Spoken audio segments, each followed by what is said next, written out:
infonya dan insya-Allah bila kita ada ilmu dan banyak info kita boleh amalkan di kehidupan kita. Insya-Allah jam 5 petang kita akan bersama rancangan Vaksin Hati yang akan bersama anda Tuan Ahmad Fazli Abdul Aziz, kaunselor berdaftar dan pengasas bijak emosi. Dan untuk para pendengar bercakap tentang keluarga bahagia, ada banyak lagi yang kita perlu amalkan sama-sama, bukannya seorang-seorang sahaja. Itulah bila kita nak membina keluarga bahagia, insya-Allah akan dipermudahkan bila kita kerjasama. Dan bercakap tentang vaksin hati para pendengar, itulah banyak tipsnya yang kita akan dapat sebentar sahaja lagi. Tapi untuk waktu ini saya juga ingin kongsikan beberapa tips untuk kita membina keluarga bahagia, sama-sama kita boleh amalkan. Antaranya kita sama-sama satu keluarga boleh solat berjemaah, makan malam bersama, kongsikan sejarah keluarga. Dan juga kita sarankan keluarga untuk libatkan diri dalam aktiviti komuniti dan juga luangkan masa bersama untuk keluarga. Semoga insya-Allah lebih bahagia untuk bila kita eratkan antara kita ada bonding, orang kata bila ada bonding sama dengan suami, isteri, anak-anak dan sebagainya, kita lagi memahami dan lagi lebih berkomunikasi insya-Allah. Dan untuk para pendengar, jangan lupa bersama sebentar sahaja lagi kita akan bersama rancangan Vaksin Hati. Dan para pendengar terus setia bersama kami hanya di Radio IKIM.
Hiburan.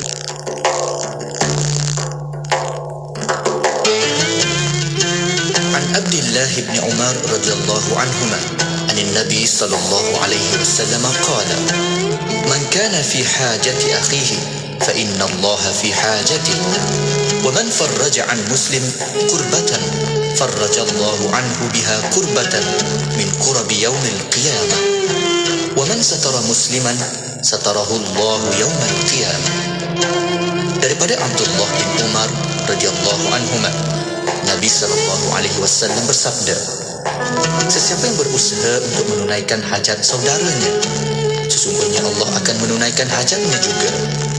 Sesiapa yang melepaskan satu kesusahan yang menimpa seorang Muslim, Allah akan melepaskannya daripada satu kesusahan di hari kiamat. Sesiapa yang menutup keburukan seorang Muslim, Allah akan menutup keburukannya di hari kiamat. Hadis riwayat Bukhari dan Muslim. أمسينا وأمسى الملك لله والحمد لله لا إله إلا الله وحده لا شريك له له الملك وله الحمد وهو على كل شيء قدير. رب أسألك خير ما في هذه الليلة وخير ما بعدها، وأعوذ بك من شر ما في هذه الليلة وشر ما بعدها. رب أعوذ بك من الكسل وسوء الكبر. رب أعوذ بك من عذاب في النار وعذاب في القبر. Kami dan seluruh kerajaan memasuki waktu petang kerana Allah. Segala puji bagi Allah. Tiada sesembahan yang berhak disembah melainkan Allah semata. Tiada sekutu baginya. Semua kerajaan hanya miliknya dan segala pujian hanya untuknya. Dia Maha berkuasa atas segala sesuatu. Wahai Tuhanku, aku memohon kebaikan yang ada di hari ini dan setelahnya. Sebaliknya aku memohon perlindungan dari keburukan yang ada di hari ini dan setelahnya. Wahai Tuhanku, aku berlindung kepadamu dari kemalasan dan buruknya umur tua. Wahai Tuhanku, aku berlindung kepadamu dari azab neraka dan azab kubur. Ayuh keluarga Malaysia, kita bulatkan tekad dan bersatu hati untuk terus memelihara serta mempertahankan kedaulatan negara. Sebagai keluarga Malaysia yang besar, kita harus bertoleransi dalam semua perkara. Hormat menghormati serta mengekalkan perpaduan rakyat yang berbilang kaum, agama dan bangsa serta integrasi nasional silang budaya adalah tunjang kekuatan kita sebagai sebuah negara bangsa yang berjaya. Umpama selembar benang dikait, ditenun dan dijalin, akhirnya menjadi kain yang sempurna indah.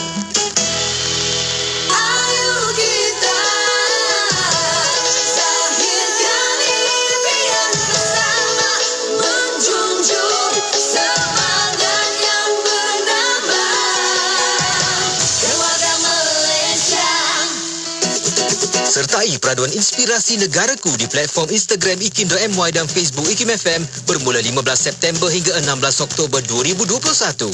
Kongsikan video kenangan indah anda di tempat-tempat menarik yang melambangkan keunikan Malaysia, budaya dan warisan negara. Jangan lupa sertakan tanda pagar Ikim Inspirasi Negaraku. Rebut peluang menangi hadiah eksklusif berupa baucer pemeriksaan kesihatan, sumbangan Hospital Pakar Al-Islam, Hospital Mesra Ibadah, produk istimewa dari Azima Care, Meshu dan Marvel Care. Untuk maklumat lanjut, layari www.ikim.my. Assalamualaikum warahmatullahi taala wabarakatuh. Salam bahagia bersama produk yang tidak asing lagi di Radio Ikim, iaitu produk Marvel Care. Seperti yang anda biasa dengar, produk Marvel Care telah bersiaran di Radio Ikim semenjak tahun 2013 lagi. Dan produk Marvel Care telah membantu lebih daripada 330,000 pengguna sepanjang 8 tahun kami di pasaran.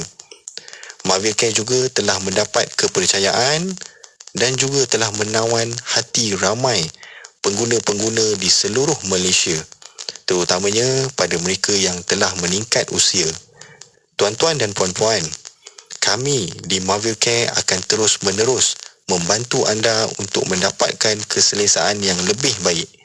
Produk minuman tambahan ini untuk anda kekal cergas sentiasa, bertenaga dan memberikan keceriaan setiap hari. Di dalam produk Marvel Care terdapat banyak manfaat dan kelebihan yang baik untuk anda. Antara bahan-bahan yang terdapat di dalam produk Marvel Care adalah ekstrak strawberry, aloe vera, apple fiber, ekstrak buah delima dan lain-lain lagi. Dapatkan maklumat lanjut tentang kelebihan Marvel Care sekarang. Wakil dari Marvel Care akan terus membantu anda untuk mendapatkan info produk. WhatsApp kami sekarang di talian 017 388 9555. Jangan bertangguh lagi. 017 388 9555. Jika anda mahukan badan yang lebih lega, selesa dan bertenaga, Marvel Care adalah jawapannya. Amalan bersedekah tidak terikat kepada umur, tidak juga kepada agama dan bangsa. Bersedekahlah dengan sedekah yang terbaik, khususnya buat saudara-saudara kita yang berada di Syria dan Yaman, yang kini amat memerlukan bantuan kita. Ayo zahirkan kebersamaan kita dalam kempen bantuan kecemasan Syria dan Yaman, anjuran Aman Palestin, sebagai satu cara memperkukuh tali persaudaraan. Layari www.jommenyumbang.com untuk pertanyaan lanjut. Bangkit, juang bersama. Anda kini sedang mendengar Destinasi IKIM bersama Syafiq Saleh dan Mona Jasman. Radio IKIM 20 tahun inspirasi Inforia Islami. Assalamualaikum warahmatullahi taala wabarakatuh kepada para pendengar yang masih setia bersama kami di Radio Suti Kefahaman Islam Malaysia. Masih bersama Destinasi IKIM pada waktu ini, masih bersama Mona Jasman. Dan untuk para pendengar, insya-Allah yang ditunggu-tunggu setiap hari Isnin bersama, yang berbahagia Tuan Ahmad Fazli Abdul Aziz, kaunselor berdaftar dan pengasas bijak emosi, kita akan bersama rancangan vaksin hati sebentar sahaja lagi insya-Allah. Dan untuk anda boleh tonton di FB Live IKIM FM, dan juga boleh tinggalkan soalan anda melalui FB IKIM FM di WhatsApp 0112900404 dan juga boleh tinggalkan di YouTube di IKIM Media. Untuk hari ini insya-Allah Tuan Ahmad Fazli Abdul Aziz akan membincangkan 12 kesilapan komunikasi menyalahkan pasangan, dan itulah salah satu kesilapan yang mungkin kita tak perasan. Kita sama-sama kita belajar sebentar saja lagi bersama vaksin hati. Dan untuk anda terus setia bersama kami hanya di Radio IKIM. Pulanglah pada Tuhan, cahaya kehidupan, syarat bahagia di dunia, akhirat kekal selamanya pada Allah.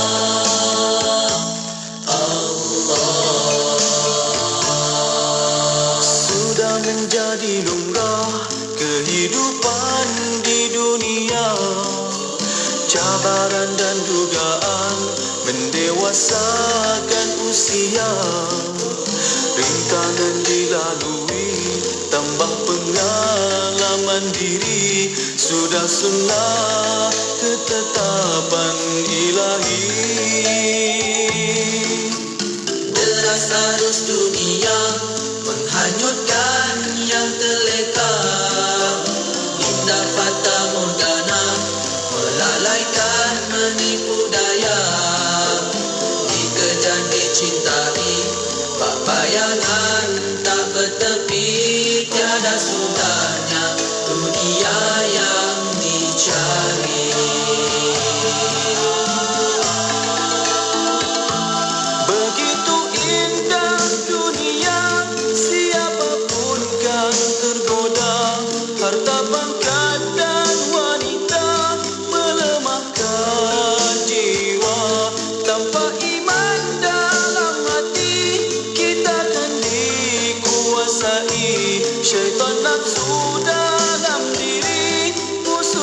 tersembunyi, pulanglah kepada Tuhan, cahaya kehidupan, keimanan, ketakwaan kepadanya, senjata utama menjadi bunga kehidupan di dunia.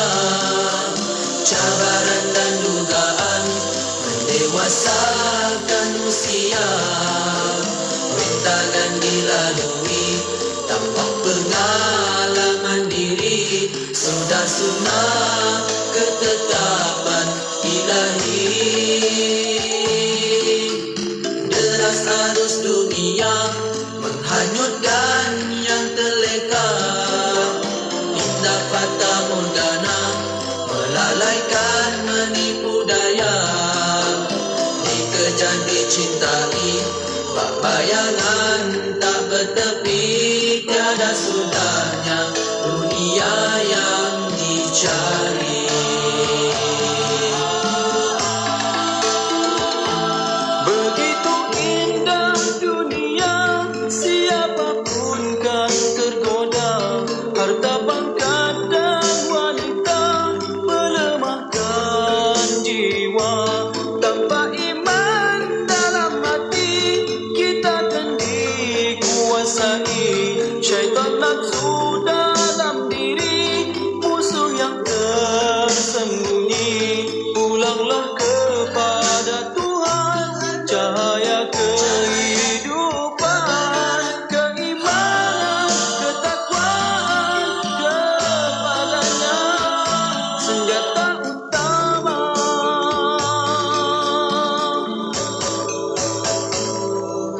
Sabar menempuh jalan, tetapkan iman di hati, yakinkan janji Tuhan, syurga yang sedia menanti. Imanlah penyelamat, dunia penuh pancaroba, hidup akhirat kita kekal bahagia. Imanlah penyelamat, dunia penuh pancaroba, hidup akhirat kita kekal bahagia. Pada Tuhan, cahaya kehidupan, syarat bahagia di dunia, akhirat kekal selamanya pada Allah.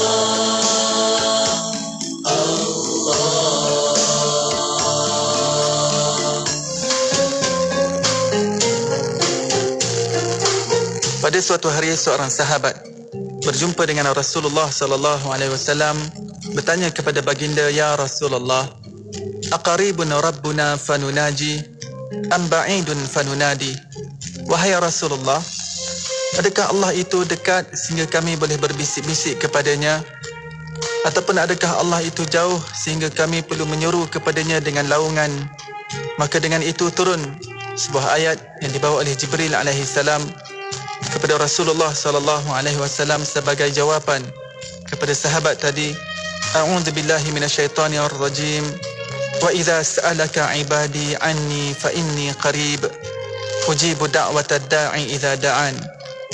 Falyastajibu li wal yu'minu bi la'allahum yarshudun. Maksudnya, dan apabila hamba-hambaku bertanya kepadamu tentang aku, maka jawablah bahawasanya aku adalah dekat. Aku mengabulkan permohonan orang yang berdoa apabila dia memohon kepadaku. Maka hendaklah mereka itu memenuhi segala perintahku, dan hendaklah mereka beriman kepadaku agar mereka selalu berada dalam kebenaran.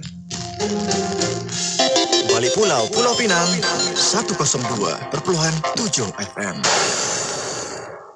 Bismillahirrahmanirrahim. Alhamdulillahirrabbilalamin. Wassalatu wassalamu ala asyrafil anbiya wal mursalin Sayyidina Muhammad wa ala alihi wa sahbihi ajma'in. Assalamualaikum warahmatullahi ta'ala wabarakatuh kepada para pendengar yang masih setia bersama kami di Radio Siti Kefahaman Islam Malaysia, Radio IKIM. Alhamdulillah masih bersama Destinasi IKIM pada waktu ini. Bersama saya Mona Jasman. InsyaAllah saya akan menemani anda sehingga jam 7 malam nanti. Dan untuk para pendengar, alhamdulillah untuk hari ini, hari Isnin seperti biasa, kita akan bersama rancangan vaksin hati untuk waktu ini, dan bersama untuk vaksin hati kita bersama yang berbahagia Tuan Ahmad Fazli Abdul Aziz, kaunselor berdaftar dan pengasas Bija Emosi. Assalamualaikum Tuan. Waalaikumsalam warahmatullahi wabarakatuh. Apa khabar Tuan? Alhamdulillah sihat. DJ Mona apa khabar, sihat? Alhamdulillah sihat, lafiat insya-Allah. Sihat saya Tuan, rindu. ya? Macam mana semua? Alhamdulillah semua baik-baik belaka. Cuma saya rindukan juga DJ Syafiq ni lah. Jadi saya nak menyuruh kepada para pendengar sekalian untuk sama-sama kita mendoakan kebaikan, kesembuhan, kesejahteraan buat DJ Syafiq sekeluarga lah, insya-Allah. Yeah. Moga-moga cepat pulih kembali ke studio. Ramai yang rindukan suara beliau ni. Betul, insya-Allah. Amin. Sama-sama kita doakan beliau insya-Allah. Dan untuk waktu ini ramai juga yang merindukan suara Tuan Fazli. Seminggu sekali dia mendengarkannya. Allah Akbar. Kalau ada yang rindu, alhamdulillah, syukur rasanya. Alhamdulillah, masya-Allah. Dan untuk para pendengar, kita membawa secara langsung di FB Live IKIM FM, alhamdulillah, dan YouTube IKIM Media, dan juga di Facebook Fazli Aziz juga ada di situ, boleh tonton di situ. Dan untuk anda para pendengar, siapa yang ada soalan pertanyaan boleh hantarkan melalui WhatsApp konti 01129004 dan juga boleh tinggalkan di FB Live IKIM FM. Petang ini Tuan Fazli akan membincangkan tentang tajuk menyalahkan pasangan. Itulah antara 12 kesilapan komunikasi untuk kita belajar dah berapa episod ini.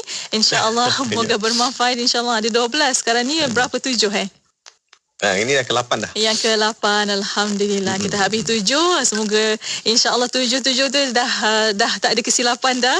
Kita masuk untuk membetulkan yang ke-8 pula untuk waktu ini. Dan untuk para pendengar, bersama Tuan Fazli sebagai mukadimah menyalahkan pasangan. Bagaimana kita nak tahu caranya, apa puncanya, dan bagaimana kita nak merawatnya. Silakan untuk mukadimahnya Tuan Fazli. Baik, terima kasih DJ Muhammad sekali lagi. Bismillahirrahmanirrahim. Assalamualaikum warahmatullahi wabarakatuh. Alhamdulillahirabbil alamin, wassalatu wassalamu ala asyrafil anbiya'i wal mursalin wa ala alihi wa sahbihi ajma'in. Subhanaka la ilma lana illa ma 'allamtana innaka antal alimul hakim, wa la haula wa la quwwata illa billahil aliyil azim. Rabbi shrah li sadri wa yassir li amri wahlul 'uqdatam min lisani yafqahu qawli. Allahumma aftah alaina hikmatak wa anshur alaina min khazaini rahmatika ya arhamar rahimin. Amin amin ya rabbal alamin. Alhamdulillah. Terima kasih kepada DJ Mona dan juga para pendengar vaksin hati yang sentiasa mengikuti segmen ini. Kan saya mendapat banyak feedback jugalah yang respon secara direct kepada saya. Terima kasih Cik Fazli banyak berkongsi. Saya pun rasa Allah Akbar, alhamdulillah. Jadi menyebabkan saya bermotivasi, bersemangat, dapat emosi positif untuk terus berkongsi dengan tuan-tuan dan puan sekalian dalam kita melayari bahtera rumah tangga ni. Kerana apa, kita ni makhluk yang ada emosi, ada hati, emosi yang sebenarnya memainkan banyak peranan dalam kehidupan kita. Okey. Jadi untuk yang seterusnya kita nak sambung lagi perbincangan kita mengenai dengan 12 kesilapan komunikasi dalam rumah tangga. Kan 12 kesilapan, dan kita sudah masuk kepada yang ke-8. Yeah. Saya sebenarnya DJ Mona nak cakap yang ke-8 ni pun risau juga ni. Tajuk ni hari ni. Kenapa tu? Sebab apa? Sebabnya tajuk ini memang satu tajuk yang berlaku dalam semua rumah tangga. Kan? Hampir semualah. Saya rasa saya tak jumpalah. Sepanjang pengalaman saya tak jumpalah benda ni kan. Dia akan berlaku sedikit sebanyak akan berlaku. Apa dia? Menyalahkan pasangan. Ya. Dan kesilapan yang ke-8 yang kita nak sebutkan hari ini adalah komunikasi yang bersifat menyalahkan pasangan. Kadang-kadang kita kan sebab bila berlaku sesuatu ni cepatnya kita nak tanya siapa yang bersalah sebenarnya. Kan? Mencari. Cuba kita perhatikan balik. Cepat je. Sedangkan soalan tu ada saya ingat ada WH question tu kan, ada apa, what, when, how, kan, where, bukan saja who. Kan, who bukan saja siapa. Kita ada soalan apa, mengapa, bagaimana, kenapa. Kan? Tapi soalan biasanya lompat terus.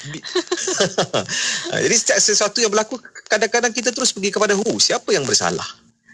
So ini sebenarnya kebanyakan bila berlaku dalam rumah tangga, sebenarnya dia bersifat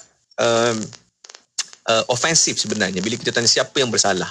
Sebab biasanya kalau kita tanya siapa yang bersalah, jarang kita nak mengaku kita yang salah. Ya. Betul tak DJ Mona? Kan? Betul. Benda sesuatu berlaku ni, siapa yang salah? Jarang kita kata akulah yang salah. Jarang sebenarnya. Kalau ada tu memang alhamdulillah, tahniah, anda orang yang baik-baik, anda orang yang hebat, anda orang yang mempunyai personality yang sangat bagus. Kan? Tapi biasanya kebiasaannya, biasa siapa yang kita salahkan? Tengoklah, mungkin pasangan kita, mungkin anak-anak kita. Dia mesti orang lain, kan? bukan diri sendiri. Dia mesti orang lain. Yang paling tak tahan tu jiran sebelah. Jiran sebelah tak pernah masuk rumah kita, tapi dia juga yang salah. Ya. Kan? Inilah jiran sebelah ni terlalu bising ni. Itu saya tak boleh nak fokus. Jiran sebelah juga yang salah. Ya. Kan? Jadi oleh sebab itu perbincangan kita hari ini, insya-Allah kita nak melihat sebenarnya kenapa benda ni berlaku. Kenapa benda ni berlaku dalam rumah tangga. Dan apa kerugian yang kita akan alami sebenarnya apabila kita mengamalkan komunikasi yang bersifat menyalahkan. Dia kan DJ Mona kan, sebenarnya kalau kita tengok balik kenapa kita bersifat menyalahkan dalam bahasa yang mudah, kita akan tengok sebenarnya bila kita letakkan sesuatu kesalahan tu kepada siapa, pertama dia akan jadi senjata. Kan? Siapa yang salah? Dia. Orang yang kita tuduh dia tu, contoh pasangan kita, siapa yang salah? Ni husband saya, dia yang salah. So bila dia yang salah, apa berlaku kepada dia? Dia akan rasa diserang. Ya. Diserang. Kadang-kadang kalau kita tengok bahasa yang menghukum sebelum ni pun kan, dia sebenarnya menyalah dalam hukum ni dua-dua dia dekat-dekat lah. Belum dihakimi, belum diadili, dah dituduh, dah tertuduh, bahkan dituduh salah terus. So menyebabkan apa? Tak puas hati lah. Kenapa aku yang salah? Benda ni bukan aku punya pasal. Kan? Jadi bila dalam keadaan begitu, lama kelamaan dia ada benda yang unsettle lah. Akan ada rasa tak puas hati. Sebab apa? Asyik disalahkan. Kan? Belum apa-apa. Kadang-kadang dia tak tanya pun siapa punca. Terus tuduh. Ini mesti awak yang buat ni. Mesti awak yang kotorkan saya punya tudung ni. Pada kawan tu baru lepas mandi kan. Belum masuk bilik lagi. Kan? Jadi keadaan tu. Okay. Jadi jom kita tengok kenapa sebenarnya benda ni berlaku. Okay. Pertama, kenapa kita nak menyalahkan? So menyalahkan ni sebenarnya adalah salah satu disebut sebagai self-defense mechanism. Self-defense mechanism ni ataupun dalam bahasa Melayu mekanisme bela diri. Mekanisme bela diri ni ada satu mekanisme yang kita akan bela diri kita sebelum dia terancam. Macam mahkamah pula. Siapa yang salah? Sebelum orang tuduh aku, biar aku tuduh orang lain. Ya. Sebab apa? Kalau orang tuduh aku bersalah. Bila aku bersalah, aku sakit tak? Sakit lah. Aku rasa tak selesa. Aku tak selesa. Kan? Jadi dalam bahasa yang mudahnya, jadi dengan mudahnya dia tu suka tuduh orang lain. Kenapa? Sebab menyalahkan ni mudah. Pertama, bila kita menyalahkan, kita akan kurang kerja. Kenapa kurang kerja? Sebab memang bukan salah kita, salah orang lain. So bila salah orang lain lah kena bertanggungjawab. Orang lain yang kena jawab. Kurang kerja kita. Orang lain lah yang kena jawab. Saya tak payah jawab. Kan? Dan yang kedua, apabila kita salahkan orang lain, kita tak perlu usaha pun nak baiki keadaan tu. Sebab seolah-olah kita memutuskan perkaitan kita dengan situasi dan keadaan tersebut. Kan? Itu pertama lah. Maknanya kita memang nak menyalahkan. Yang kedua, bila kita menyalahkan orang, kita tidak akan jadi vulnerable. Kan? Sebab tuan-tuan sekalian, bila nak mengaku salah ni sakit. Sebab tu pada saya, orang yang buat salah boleh mengaku salah ni orang yang hebat. Betul. Sebab itu kalau kita contoh dalam rumah tangga, kan, ada pasangan kita buat salah. Saya banyak dapat kes-kes yang ni DJ Mona. Dia tanya kan, suami saya ni dah salah, dah buat salah, dan dia dah minta maaf. Tapi saya masih lagi curiga, dia ni betul ke tidak? Betul ke tidak? Saya kata, suami puan ni sebenarnya bila dia dah salah, dia minta maaf dan dia buat berapa perubahan, puan kena bersyukur atas perubahan tersebut. Sebab apa? Untuk menghasilkan pertama, untuk mengaku salah tu bukan satu benda yang mudah. Apatah lagi suami ada ego yang tinggi, mengaku salah bermakna dia sanggup merendahkan ego, minta maaf. Dan yang kedua adalah apabila dia sanggup melakukan perubahan-perubahan tu. Kalau kita nak mengenang salah dia, memang banyak salah dia. Nak mengenang dosa dia, memang banyaklah dosanya. Tetapi perubahan tu, tengok kepada apa yang berlaku sekarang, perubahan tu. So hargai perubahan yang kecil-kecil tu sebenarnya yang sangat berharga bila berlaku dalam rumah tangga. Wallah a'lam. Kita rehat seketika. Ya, insya-Allah. Kita berehat seketika pada waktu ini. Kita akan kembali selepas ini. Para pendengar boleh hantarkan soalan anda melalui WhatsApp konti 01129 004 004 dan juga boleh tinggalkan soalan anda di FB Live IKIM FM. Berehat seketika pada waktu ini. Kembali selepas ini. Terus setia bersama kami hanya di Radio IKIM. Allahumma alaika tawakkaltu wa ilaika al-masir. Allahumma alaika tawakkaltu wa ilaika al-masir. Allahumma alaika tawakkaltu wa ilaika al-masir. Allahumma alaika tawakkaltu wa ilaika al-masir. Allahumma alaika tawakkaltu wa ilaika al-masir. Allahumma alaika tawakkaltu wa ilaika al-masir. Allahumma alaika tawakkaltu wa ilaika al-masir. Allahumma alaika tawakkaltu wa ilaika al-masir. Wahai Tuhan, kepadamulah aku berserah diri, dan kepadamulah tempatku dikembalikan. Wahai Tuhanku, kepadamulah aku berserah diri, dan kepadamulah tempatku dikembalikan. Allahumma alaika tawakkaltu wa ilaika al-masir. Allahumma alaika tawakkaltu wa ilaika al-masir. Allahumma alaika tawakkaltu wa ilaika al-masir. Allahumma alaika tawakkaltu wa ilaika al-masir.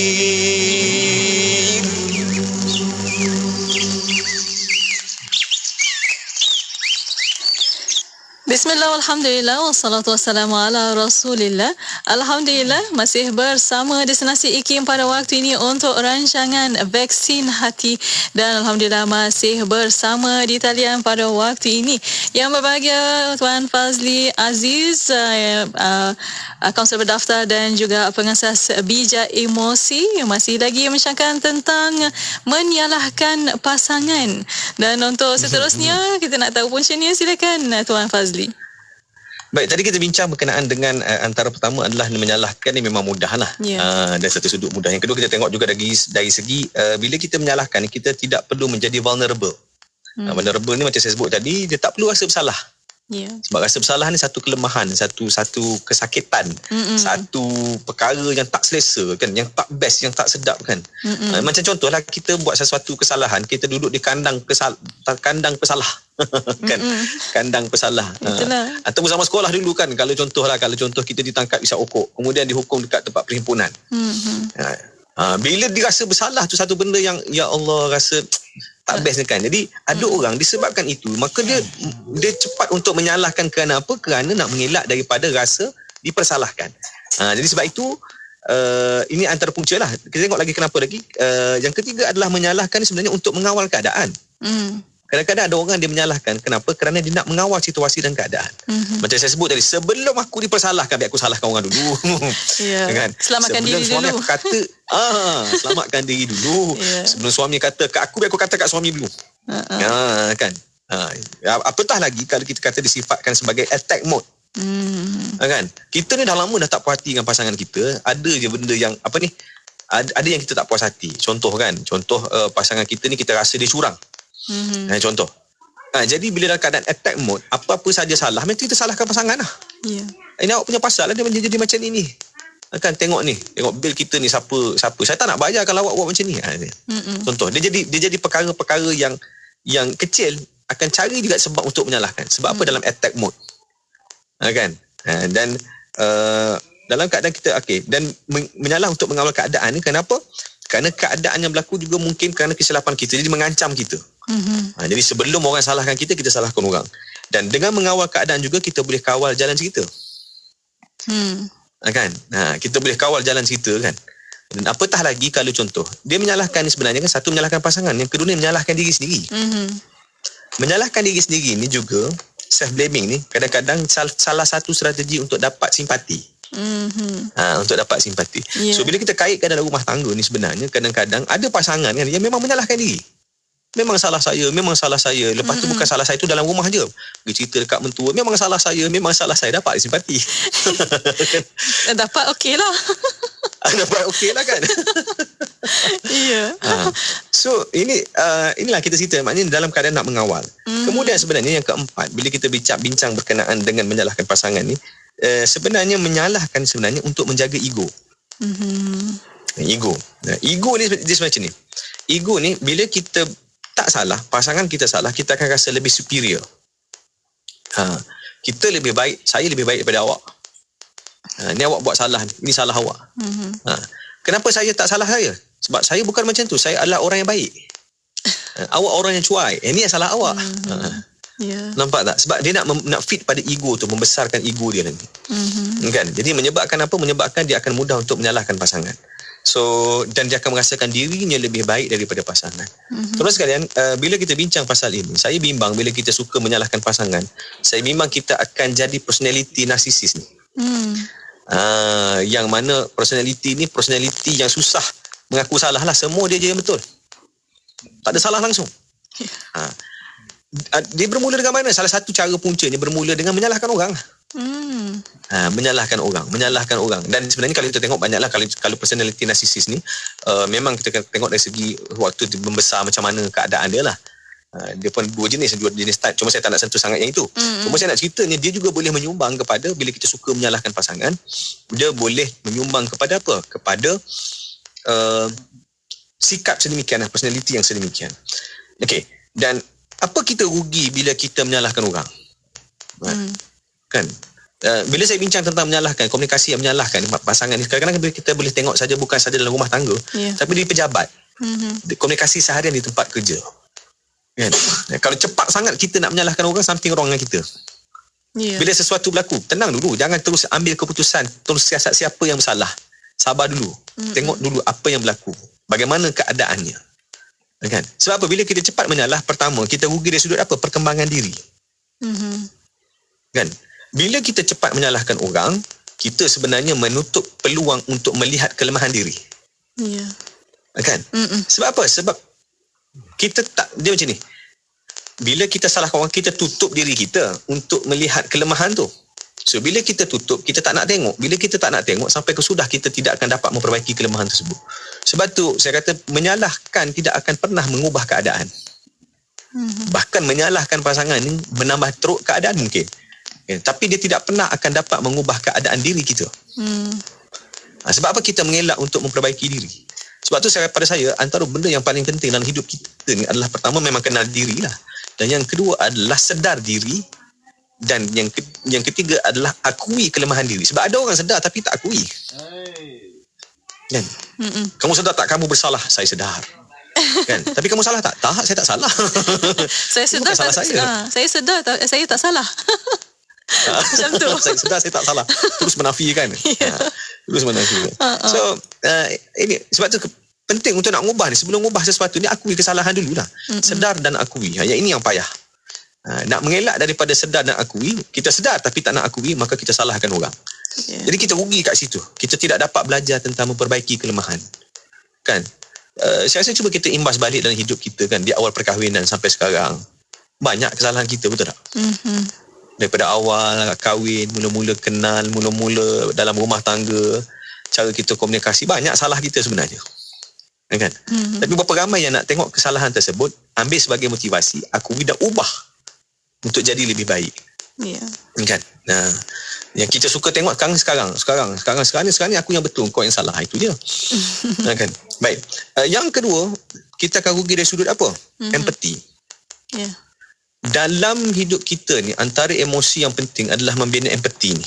Memahami kesusahan orang, memahami apa penderitaan orang, memahami keadaan orang lain. Kan? Empathy ni bukan saja untuk kita dalam sudut ataupun konteks kebajikan. Empathy sebenarnya dalam sudut bisnes pun. Kita nak jual produk pada orang, kita kena faham keadaan orang. Apa keperluan dia. Kan? Sebab bila kita nak jual barang, ni jual benda yang diperlukan orang, bukan dijualkan apa yang kita nak jual. Kan? Ni tiba-tiba masuk bab bisnes pula. Ni contoh lah, saya nak cerita contoh. Betul. Empathy. So, orang yang suka menyalahkan, especially, kita suka menyalahkan pasangan. Kita sebenarnya telah menutup ruang untuk kita belajar tentang empathy terhadap pasangan. Kan? Bila tidak ada empathy, kita susah nak faham orang. Bila susah nak faham orang, agak-agak orang nak faham kita tak? Kan? Kadang-kadang bila kita salahkan, ini semua salah abang. Abang semua salah. Ini semua salah abang. Ini semua tidak ada sedikit pun salah saya. Ini semua salah abang. Kan? Maknanya abang tu langsung tak ada kebaikan. Tak ada. Kan? Tak ada kebaikan yang terkumpul. Semua salah abang. Maknanya semua secara total. Maknanya langsung tidak melihat. Dan kita juga tidak akan mengambil ikhtiar untuk memahami keadaan pasangan. Sebab tu saya dalam sesi kaunseling apa semua kan, saya cuba untuk memperbetulkan sudut pandang. Kan? Mungkin suami ada kesilapan. Kesilapan tu adalah apa yang kita lihat secara visual. Ataupun apa kita lihat secara event, apa yang berlaku. Kita lihat apa yang kita nampak. Tetapi ketahui tak kita sebab kenapa benda tu berlaku? Kan? Katakanlah pasangan kita ada bermesej dengan orang lain. Contoh. Contoh. Kan? Memang kalau kita tengok mesej tak patut. Bermesej. Satu benda yang tak patut. Contoh, waktu malam. Contoh. Tapi tahu tak kita konten dia apa? Tahu tak kenapa dia bermesej? Sebelum kita nak buat keputusan nak menyalahkan tu. Kan? Mana tahu keadaannya adalah keadaan dalam keadaan terdesak. Orang tu minta tolong. Contoh, rakan sekerja. Tidak ada orang lain. Orang lain semua tak respon. Dia seorang yang respon. Suami kita je respon. Ataupun isteri kita je yang respon. So, minta tolong keadaan begitu kan. So, bila kita tahu kontennya, mungkin perasaan kita sudah berubah. Ataupun pandangan kita sudah berubah. Sebab memahami situasi tu. Ini pentingnya empathy. So, bila tidak ada empathy, apa saja berlaku salah kan? Bila salah, awak bersalah, awak patut dihukum. Itu cerita dia. Kan? Dan yang keempat adalah hubungan yang sihat lah. Bila tidak ada empathy, bila suka menyalahkan orang, kita tidak akan dapat hubungan yang sihat. Healthy relationship. Bila menyalah ni kan, dia tak berhenti dekat menyalah saja tau. Apa ni DJ Mona? Dia akan bersangka-sangka. Hati tak tenang. Hidup rasa curiga. Akan terbawa-bawa lah. Akan terbawa-bawa lah. Pada saya rugi hidup masa kita duk fikirkan benda yang tak pasti. Kan, duk termenung. Nak masak ni termenung. Fikir suami aku buat apa kat pejabat kan. Tak tenang hati hidup. tak tenang. Masak jadi tak sedap lah. Kan, basuh kain pun suami aku buat apa kat pejabat, siapa yang dia jumpa. Kan. Lepas tu bila suami balik lambat sikit, suami aku buat apa dah balik. Tengok hidup jadi sebab tak kena. Jadi sebab itu pada saya, itu antara puncanya. Dan kita insyaAllah selepas ni kita akan tengok macam mana kita nak buat sebenarnya untuk kita nak atasi daripada sikap ataupun komunikasi kita yang bersifat suka menyalahkan pasangan ni. Kan? Sebab apa kerugian, kalau kita tengok tadi beberapa kerugian yang saya dah kongsikan. Rugi untuk bukan orang lain, banyaknya ruginya pada kita. Wallahualam. Alhamdulillah. Terima kasih Tuan Fazli, dan untuk waktu ini para pendengar, kita akan berehat sekali lagi. Kita akan kembali selepas ini. Boleh hantarkan soalan anda melalui WhatsApp konti 011-2904-004 dan juga boleh tinggalkan di FB Live IKIM FM. Berehat sekali lagi, kembali selepas ini. Terus setia bersama kami hanya di Radio IKIM. Sunnah adalah sabda, perbuatan, ketetapan, sifat, watak budi atau jasmani baik sebelum menjadi rasul maupun sesudahnya. Berdasarkan analisis, wujud perkaitan yang signifikan antara sunnah dengan realiti sosial kehidupan manusia yang melibatkan aspek sains, psikologi, kesihatan, akhlak dan adat Melayu. Terbukti, sunnah bukan sesuatu yang terpisah daripada kehidupan manusia. Jom fahami rasional di sebalik sunnah baginda Rasulullah sallallahu alaihi wasallam menerusi rancangan Rahmatan lil Alamin bersama Ustaz Rushdi Ramli Al-Jauhari setiap hari Rabu pada pukul 10 pagi di Aspirasi 10.1 IKIM, Inspirasi Euforia Islami. Sunnah membentuk pemikiran rasional dan realistik, membina kehidupan celik dan lebih cerdik. Nilai-nilai bersama IKIM. Adil. Dari segi istilah, adil bermaksud memberi atau menunaikan hak kepada empunya hak tadi. Ia adil juga dimengertikan sebagai meletakkan sesuatu itu pada tempatnya yang sebenar. Saya difahamkan, sifat adil atau keadilan disebut sebanyak 27 kali di dalam Al-Quran. Dalam satu ayat, Al-Quran menekankan agar insan beriman tidak terpengaruh oleh kebencian terhadap sesuatu pihak sehingga mereka terdorong untuk berlaku tidak adil atau menzalimi seseorang atau suatu pihak. Dan perkara ini ditegaskan dalam ayat yang berikut, iaitu surah Al-Maidah ayat 8. Wahai orang-orang yang beriman, hendaklah kamu semua sentiasa menjadi orang yang menegakkan keadilan, kerana Allah lagi menerangkan kebenaran, dan jangan sekali-kali kebencian kamu terhadap sesuatu kaum mendorong kamu untuk tidak berlaku adil. Hendaklah kamu berlaku adil kepada sesiapa jua, kerana sikap adil itu lebih hampir kepada takwa. Dan bertakwalah kepada Allah. Sesungguhnya Allah Maha mengetahui dengan mendalam akan apa yang kamu lakukan. Ayat ini jelas menyuruh manusia berlaku adil dalam semua perkara dan dalam apa jua keadaan, hatta terhadap musuh atau orang yang kita benci. Petikan ucapan Allahyarham Tun Ahmad Sarji bin Abdul Hamid, mantan pengerusi IKIM. Radio IKIM 20 tahun. Sentiasa memberi anda inspirasi, informasi yang relevan dalam kehidupan hari ini dan sentiasa memberi panduan Islami dengan cara yang terkini. Radio IKIM 20 tahun, inspirasi Euforia Islami. Radio IKIM 20 tahun, inspirasi Euforia Islami. Alhamdulillah masih bersama destinasi IKIM pada waktu ini untuk rancangan vaksin hati, dan masih bersama yang berbahagia Tuan Ahmad Fazli Abdul Aziz, kaunselor berdaftar dan pengasas Bija Emosi. Alhamdulillah masih lagi membincangkan tentang 12 kesilapan komunikasi menyalahkan pasangan. Kita dah tahu puncanya, banyak lagi yang kita nak tahu tentang itu, dan ada perkongsian dari para pendengar di FB IKIM FM. Masya Allah, ramai yang mengucapkan terima kasih kepada Tuan atas maklumannya dan pencerahannya, dan juga ada yang kata saya sendiri selalu cakap saya salah, saya minta maaf. Masya Allah, hebat sungguh sebenarnya. Alhamdulillah. Dan ada juga yang menghantar panjang ni, dia kata alhamdulillah saya dikurniakan suami yang sangat baik dan penyabar. Pengalaman saya selalu meneksidingkan kereta, langgar tiang, langgar bumper. Masya Allah. Ini biasa. Itulah, itu biasa, tapi lelaki kena biasalah juga. Okay. Dia kata jawapan suami membuatkan saya sangat sebab jawapan dia, terima kasihlah yang bagi I peluang untuk betulkan kereta. Dia kata tak kisahlah beli ke apa, tapi alhamdulillah ayat-ayat yang tak menyalahkan. Masya Allah. Semoga insya-Allah itulah kita tak nak salah menyalahkan sesiapa. Kita nak be present dan kita syukuri walaupun ada perubahan yang kecil untuk kita nampak lagi itu yang kasih sayang sebenarnya dalam keluarga, walaupun kita nampak perkara itu kecil. Dan mungkin kita nak tahu lah juga solusi untuk kesilapan itu kita nak perbaiki. Bagaimana Tuan? Silakan. Sebenarnya antara benda yang paling penting saya suka ingatkan kita semua untuk setiap kali especially dalam keadaan krisis lah, dalam keadaan tekanan, emosi yang tidak stabil. Kadang-kadang sesuatu berlaku, dia trigger. Trigger emosi marah, trigger emosi tak puas hati, geram kan. Dah lama tersimpan ni geram kan, nak meluah je kan. Ya. Jadi saya memang pesan yang ini, jangan cakap apa-apa, tenang dulu. Sebab kadang-kadang bila berlaku sesuatu, kita cepat nak menyalahkan tu.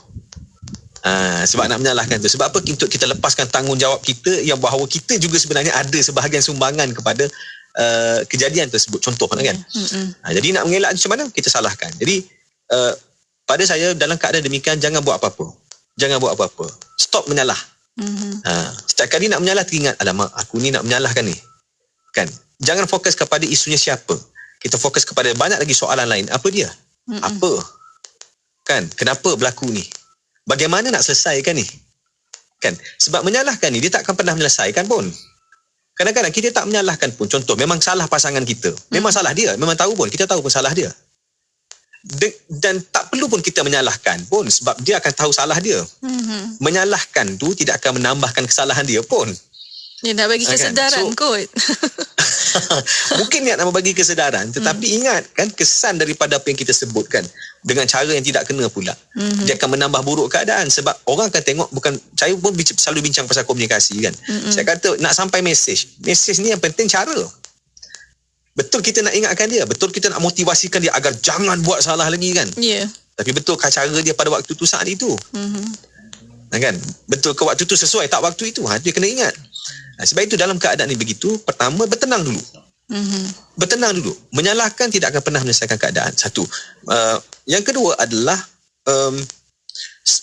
terima kelemahan dan kekurangan diri kita. It's okay not to be okay. Sebab kadang-kadang kita menyalah ni self defense mechanism, sebab kita tak nak ngaku salah. Kenapa kita tak nak ngaku salah? Sebab kita tak nak mengakui kelemahan dan kesalahan kita. So ini yang masalah kita. So sekarang ni belajar untuk menerima kelemahan dan kekurangan diri. Kan? Aku lemah, ada kelemahan. Apa kelemahan? Kelemahannya adalah kita ni jenis tak boleh tak boleh suami marah. Contoh. Jadi sebelum suami marah, kita marah suami dulu. Contoh. Kan? Tutup terus. Tutup terus. Kan? Jadi itu jadi terima kelemahan. Okey, yang ketiga adalah kita fokus kepada solusi lah. Sebenarnya untuk berfikir, melihat kepada solusi ni, kena buat pilihan. Aku nak pilih menyalahkan ke aku nak pilih untuk menyelesaikan isu ini, menyelesaikan masalah ini. Apa solusinya? Sebab kalau contoh sebab tu pada saya macam ni, berlaku sesuatu, apa soalan yang timbul, pilih untuk tanya soalan yang mana, soal apa yang salah, apa yang berlaku, kenapa berlaku, macam mana nak selesaikan keadaan sekarang. Kan? Contoh, isteri kita accidentkan kereta. Kan? Kalau kita fikir salah, memang salah isteri kita sebab dia yang bawa, bukan orang lain bawa. Contoh, kalau betul nak salahkan kan. Tapi instead of siapa yang salah, cuba tengok bagaimana keadaan kereta, teruk ke tidak, bagaimana solusi nak selesaikan, macam mana nak pergi report polis ke, kan, fokus kepada itu. Dan sebab apa, yang penting isteri kita selamat. Kan, kereta boleh beli, nyawa ni dah hilang, pergi tak kembali lah. Betul. Kan. Dan yang terakhir adalah amalkan refleksi diri lah. Sentiasa kan. Pada saya, amalkan refleksi diri. Duduk sebelum tidur setiap hari kan, sebenarnya bagus untuk kita refleksi diri kita sentiasa kan. Duduk sekejap termenung kan, apa salah aku terhadap, ada tak salah aku pada pasangan aku, ada tak dosa aku terhadap isteriku, ada tak dosa aku terhadap suamiku, anak-anakku. Agak duduk termenung, insya-Allah. Sebab dengan melihat kepada kekurangan itu tadi, menyebabkan kita akan ada motivasi untuk memperbaiki kesilapan tersebut. Sebab tu nak sedar diri ni bukan satu benda yang mudah, tapi bila dah ada kesedaran, insya-Allah kena akuilah, kena perbaiki, insya-Allah. Mungkin saya nak respon pada soalan-soalan kalau ada Jemana. InsyaAllah ada. Untuk waktu ini ada 2 soalan sebenarnya Tuan Fazli. Lebih kurang sama. Saya bacakan yang pertama. Jika seorang suami yang curang lalu menyalahkan isterinya punca dia mencari wanita lain, adakah itu satu bentuk pelepasan diri, sedangkan si suami sengaja mencari alasan untuk menutup kesalahan dia, walaupun mungkin kekurangan tetap ada di pihak isteri, namun si suami tidak pernah membincang 100% menyalahkan si isteri. Apa tindakan pihak isteri jika ini berlaku, dan perlukah isteri menyalahkan diri seperti yang dinyatakan oleh suami? Yang satu lagi soalan sama, lebih kurang sama, bagaimana menghadapi suami yang curang tapi tak mengaku walaupun ada bukti. Bagaimana Tuan? Ya, ini saya ada jumpa banyak kes macam ni. Kadang-kadang bukti depan mata tu, Bukti depan mata dah bentang satu-satu. Mana ada? Tak ada, itu bukan saya. Handphone kita kan, handphone kita itu bukan saya. Ini orang hack pula. Kan, benda ni banyak berlaku. Ini dipanggil self defense mechanism. Menyebabkan orang suka menipu walaupun bukti depan-depan tetap menafikan, in denial mode. Kan, jadi benda macam ni pertamalah. Okey, itu kalau kita nak tengok sudut pandang orang yang bersalah lah.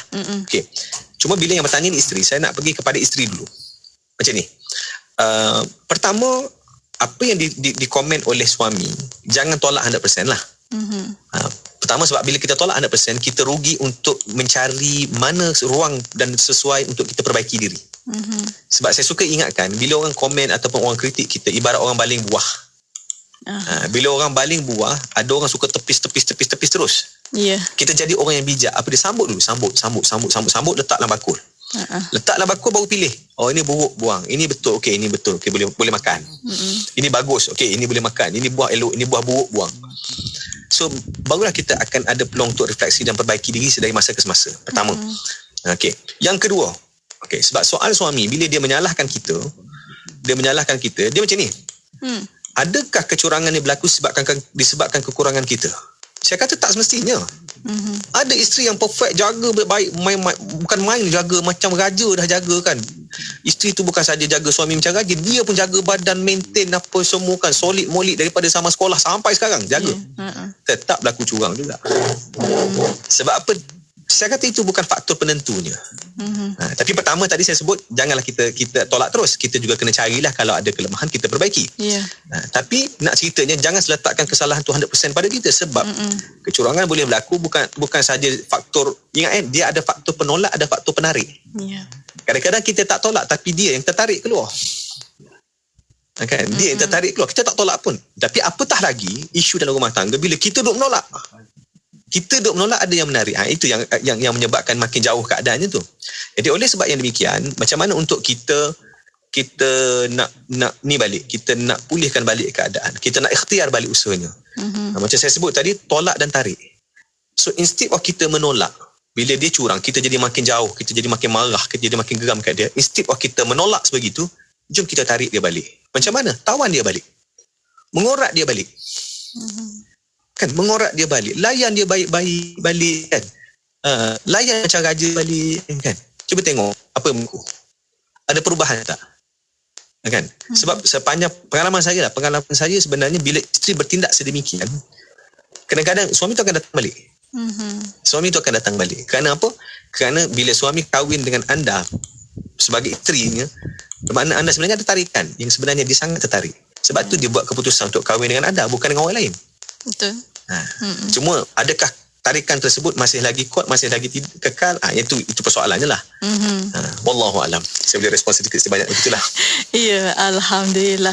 Dan sebenarnya ada banyak soalan lagi Tuan Fazli, tapi insya-Allah kita akan bawa ke minggu hadapan, kesempatan masa untuk waktu ini yang sangat-sangat terhad. Dan untuk waktu ini tinggal sedikit masa lagi Tuan Fazli untuk kata-kata terakhir dan kesimpulan untuk tajuk petang ini, silakan. Tuan-tuan dan sekalian, para pendengar sekalian, jadi bila kita bercakap tentang komunikasi, menyalahkan pasangan, yang penting pada sekarang ni, apa yang saya rasa harus kita sedar dan aware bahawa jangan kita mudah menyalahkan pasangan.